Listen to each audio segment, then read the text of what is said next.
Today we're looking at the workhorse of the finishing room, the Miller Weldmaster T300 hot wedge. I'm going to show you how to run a perfect hem and rope in one seamless pass. First, let's look at our settings. I've saved our hem and rope recipe here so the heat and speed are already locked in. For this 18-ounce banner, we're running at about 450 degrees Celsius at 15 liters per minute. Notice our guide setup. We have the hem guide aligned with the rope holder. This ensures the rope stays snug in the pocket without getting caught under the weld.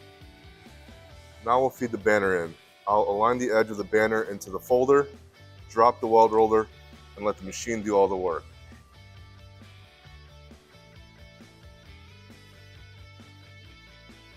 We can also utilize the puller so the machine pulls the fabric evenly to eliminate smiles or puckers.